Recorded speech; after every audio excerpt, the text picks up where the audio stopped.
não parar, não precipitar e não retroceder. Então dizer para esse cara, sabe quando nós vamos parar? Nunca. Nunca na sua porca vida. Né?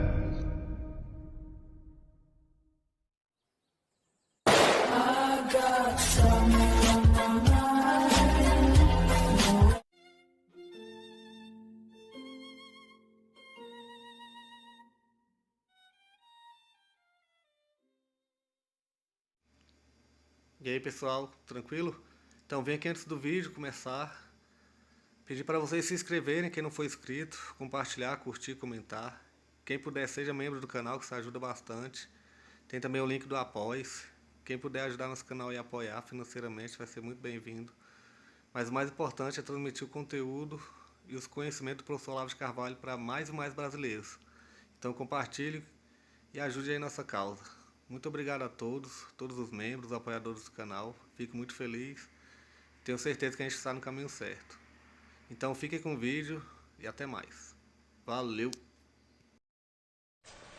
Essa história não está mais presente, mas você pode senti-la como se estivesse.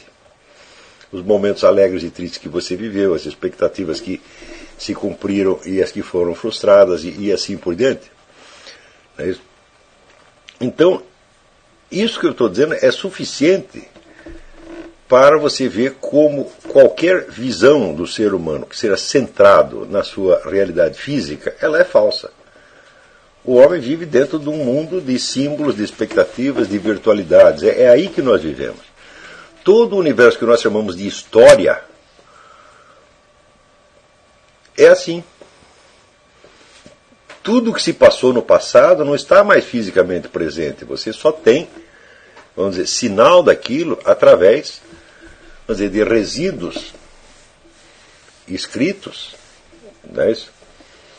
Que lhe permitem imaginar o que se passou. Então você imagina, por exemplo, né, a Batalha de Waterloo ou a crucificação do nosso Senhor Jesus Cristo, tá certo? Ou a descoberta da América, alguma coisa, tudo isto se refaz na imaginação das pessoas presentes, tá certo? Então é neste mundo do imaginário que existe a história para nós. No entanto, nós sabemos como a história pesa sobre nós. Nós sabemos como essa rede de relações que se chama sociedade também pesa sobre nós. Tudo isso pesa sobre nós, tudo isso limita e às vezes determina a nossa conduta, ou pelo menos determina as possibilidades de ação que nós ainda temos. Nós sabemos que em cada momento da nossa vida há coisas que nós ainda podemos fazer e outras que nós não podemos. Por quê? Por causa do nosso passado. Está compreendendo? É uma experiência muito simples que você faz quando você tira o seu extrato bancário. Você olha lá, acabou o dinheiro. Por que acabou? Porque você já gastou. Não é isso? No passado. Tá certo? Então esse passado pesa sobre o presente, embora o passado, por ser passado, já não esteja fisicamente presente.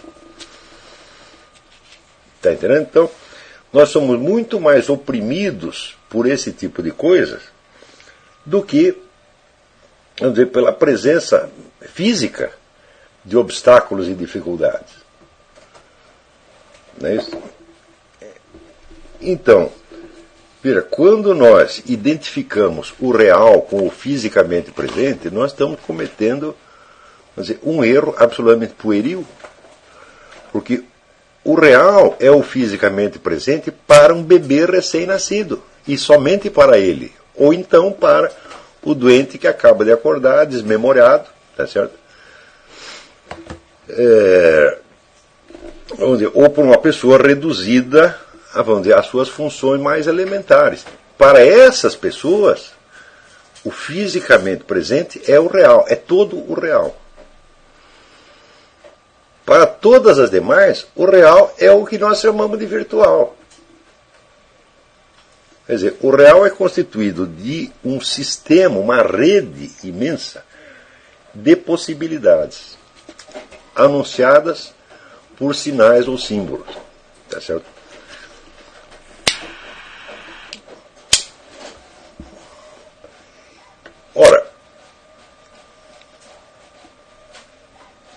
À medida que nós vamos crescendo e penetrando em círculos cada vez mais amplos e complexos de virtualidades, isso não quer dizer que a nossa linguagem, com linguagem eu não quero dizer somente as palavras, mas a linguagem e o imaginário todo, tá certo? Quer dizer, todos os meios que você tem para se comunicar com os outros e com você mesmo, isso não quer dizer que a nossa linguagem cresça na mesma proporção e se torne capaz de expressar os novos círculos de experiência com toda a riqueza e complexidade que eles têm. Ao contrário, nossa linguagem pode ficar presa dentro de uma rede de simbolismos absolutamente pueris, símbolos de bebês.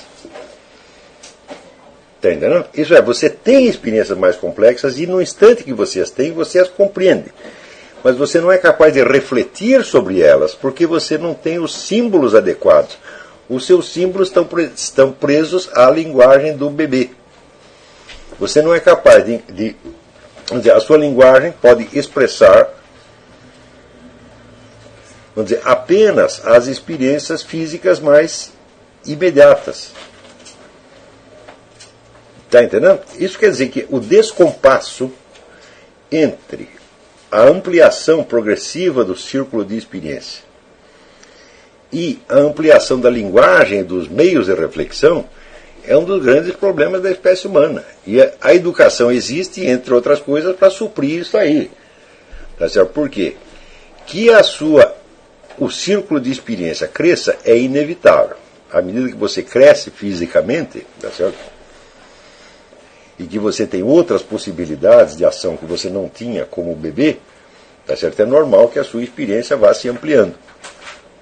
Porém, os seus meios de refletir sobre a experiência não crescem naturalmente. Eles teriam que ser aumentados pela educação. Não é isso? Quando a educação falha em dar isso aí, as pessoas começam a viver em dois andares. Um é o círculo da sua experiência real, daquilo que elas realmente vivem, sentem, experimentam, antecipam, temem, desejam, etc, etc. Outro é o mundo daquilo que elas são capazes de refletir e expressar em palavras. Tá certo? Então, o descompasso, vamos dizer, é tão grande, tão grande, tão grande, que, na maior parte dos casos, as pessoas consideradas em si mesmas são muito mais interessantes do que aquilo que elas são capazes de dizer de si mesmas. Ou seja, como a linguagem e o meio de reflexão é deficiente, a pessoa se banaliza. Ela diminui a riqueza da sua experiência e ela acaba criando, vamos dizer, uma autoimagem simplificada que não corresponde à realidade daquilo que um observador mais experiente e mais equipado consegue perceber nela. Considerado objetivamente, não há, como se diz, não há pessoas simples ou simplórias. A mente mais simplória é enormemente complexa, porque ela tem uma história. Não é isso? Ela tem uma história, tem uma memória, tá certo? E contar a história de uma pessoa simples pode ser uma dificuldade enorme. Contar, vamos dizer, com uma certa exatidão, com uma certa fidedignidade, a história de uma pessoa simples pode ser uma dificuldade tão grande, tá certo? Que você vê, alguns dos maiores escritores da humanidade pularam como cabritos para fazer isso, né? Então, agora, por exemplo, eu estou lendo as obras do grande escritor português Aquilino Ribeiro. Os personagens de Aquilino Ribeiro são realmente camponeses, pessoas simples. Mas para contar a vida dele, ele usa todo o vocabulário da língua portuguesa. É um dos escritores de vocabulário mais rico que eu já vi. Se elas fossem contar a sua própria vida, não conseguiriam perceber em si mesmas o que ele está mostrando ali. Então, vamos dizer, é este descompasso entre a experiência real e a consciência é que a educação visa a suprir. Para isso, ela tem que criar, em primeiro lugar, tem que transmitir, em primeiro lugar, os meios de expressão. Sobretudo os meios de expressão linguística. Tem que ensinar as pessoas, né, a dizer o que se passa na sua experiência real. Acontece o seguinte, a experiência humana é infinitamente variada. Quer dizer, cada indivíduo humano tem a sua própria história, suas próprias circunstâncias, suas próprias memórias, etc, etc, etc. Né? E a linguagem, quer dizer, o vocabulário em uso num determinado meio social é mais ou menos o mesmo para todas aquelas pessoas. Quer dizer, você tem formas de expressão mais ou menos padronizadas. Somente os escritores, e quando eu falo escritor não digo qualquer um que publique livros, eu estou falando de escritores que trabalham dentro de uma tradição literária, né, e que têm consciência dessa tradição e que aprenderam com ela, quer dizer, escritores de fato, né, somente os escritores se dedicam a flexibilizar a linguagem e enriquecê-la de modo que ela possa expressar experiências reais. Daí porque o aprendizado da literatura é essencial. Não no sentido em que ele é aprendido nas faculdades de letras, porque nas faculdades de letras as obras de arte literária se transformam em objetos de estudo. Elas é que são o objeto. Está entendendo? Ora, uma coisa é você saber usar uma linguagem e outra coisa é você tomá-la como objeto de estudo. Está entendendo? Então, por exemplo, você pode saber tudo sobre mecânica de automóveis sem saber guiar um automóvel. Mecânica de automóvel você aprende num livro. Um garoto que mal tem aprendido a ler, ele pode ler um livro de mecânica de automóveis e aprender tudo, mas ele não sabe guiar. Não é isso? Quer dizer, o pé dele não vai nem alcançar o acelerador, o breque, embreagem, tá? E por outro lado, você pode dirigir um carro perfeitamente bem sem ter a menor ideia de como e por que aquilo funciona. Basta isso para você perceber a diferença que existe entre você se apropriar da linguagem como meio efetivo de expressão e você estudar as obras de arte, né, da palavra como objetos. Né? Esses dois enfoques são tão diferentes que este segundo pode se tornar um obstáculo ao primeiro. Porque quando você toma de algo como objeto, você se desidentifica dele. Você perde aquela relação próxima, cálida, afetuosa com o objeto e você o considera friamente como uma coisa que está separada de você. Agora, pergunto eu, o que acontece quando pessoas que não têm o domínio efetivo, o domínio prático da linguagem, começam a estudar obras de arte literária como objetos? Elas se imbecilizam definitivamente. Tá entendendo? Então se tornam pessoas incapazes de expressar sua experiência real e somente capazes de tecer considerações, tá certo?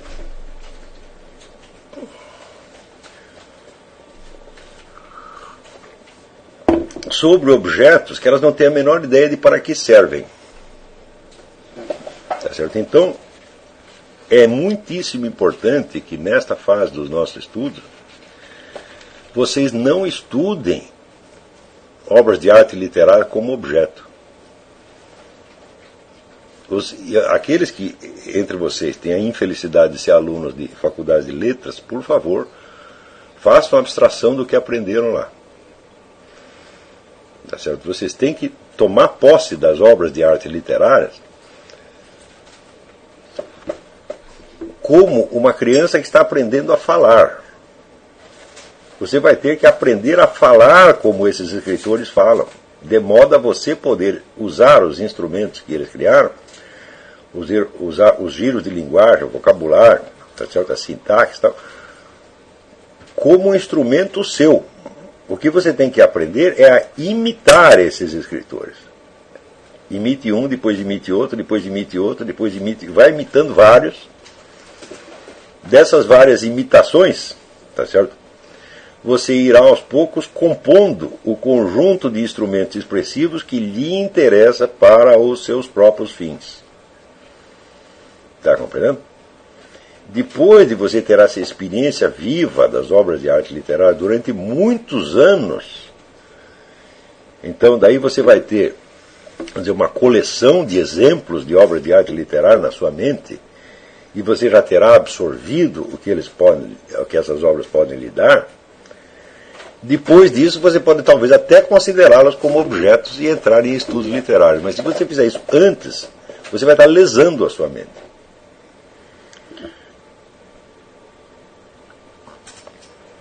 Do mesmo modo, os estudos de gramática. Você deve aprender a gramática imitando escritores, não estudando gramática. O estudo da gramática faz sentido depois que você tem o uso da linguagem, daí você vai analisar aquelas estruturas e dar o nome delas. Está entendendo? Então, eu digo para vocês, eu não aprendi nada de gramática até os 32 anos. E eu escrevia perfeitamente, de maneira inteiramente gramatical. Por quê? Porque eu tinha lido centenas de bons escritores e tinha assimilado todos aqueles truques de linguagem deles. Não eram bem truques, eram instrumentos expressivos. E simplesmente eu escolhia, vamos dizer, dentro do que eu tinha na memória, eu escolhia, vamos dizer, as palavras, as construções, certos encadeamentos, tal como eu necessitava deles. Tá certo? Se você começa por estudar gramática, você tem a preocupação da correção gramatical no início, você nunca vai aprender a escrever. Você vai ficar sempre um camarada artificial. Então, vamos dizer, uma coisa é a linguagem como instrumento real, vivo, para seu uso. Outra coisa é a linguagem como objeto de estudo. A gramática toma, tanto a gramática quanto os estudos literários tomam a linguagem como objeto de estudo, não como objeto de uso. Está compreendendo? Porém, uma coisa que para você é só objeto de estudo e não objeto de uso é uma coisa morta, é uma coisa que não tem validade, não tem presença pessoal para você. Tá certo?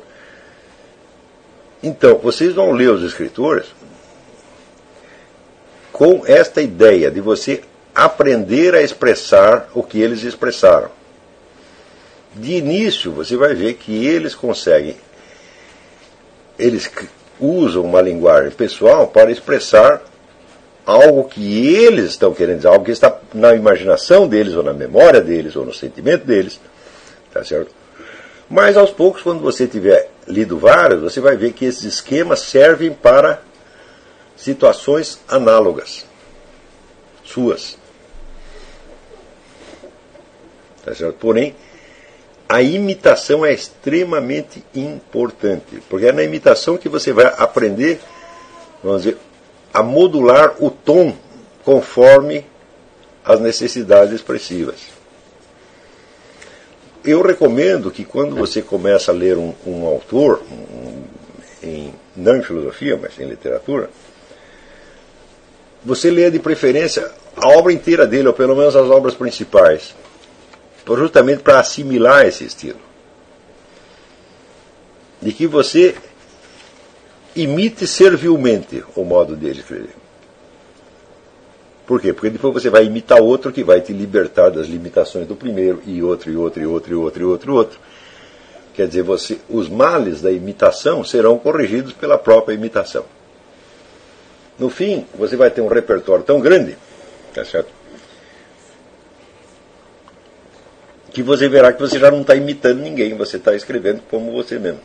Mas isto é uma coisa que deve acontecer naturalmente. Não tenha, portanto, essa preocupação de originalidade no começo.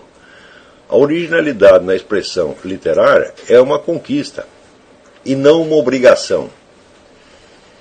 Você não tem obrigação de ser original no começo. Você será original se puder, quando chegar lá. Tá entendendo? Eu considero que este aprendizado literário é absolutamente fundamental para a filosofia. Por quê? Porque a filosofia se expressa também através de palavras e ela usa todos os recursos da expressão literária e mais alguns que a expressão literária não conhece. Por quê? Porque ela vai passar da simples expressão, né, à reflexão. Tá certo? E não somente a reflexão, mas a busca da verdade através da reflexão. Ou seja, todo o mundo da literatura é um mundo da expressão, está simplesmente expressando experiências. Não está especulando o que essas experiências significam universalmente. Por isso é que você não consegue tirar conclusões morais de uma obra de arte. De uma obra de arte literária. Você não consegue. Então,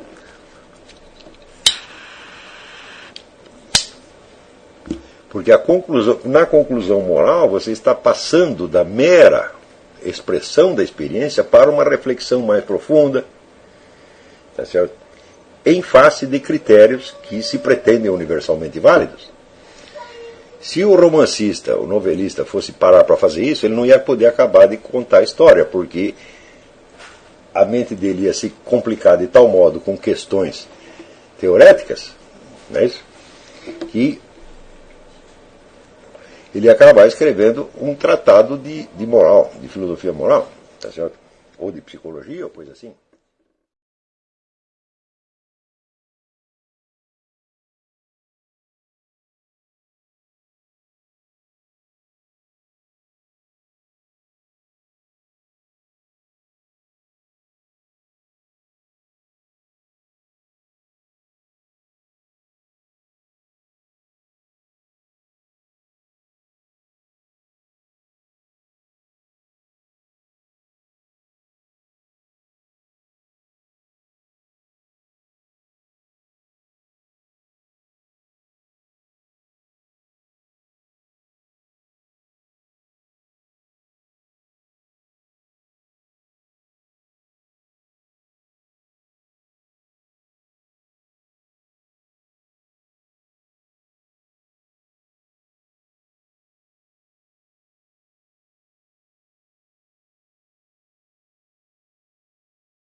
Chegamos a mais um final de uma aula, de um vídeo.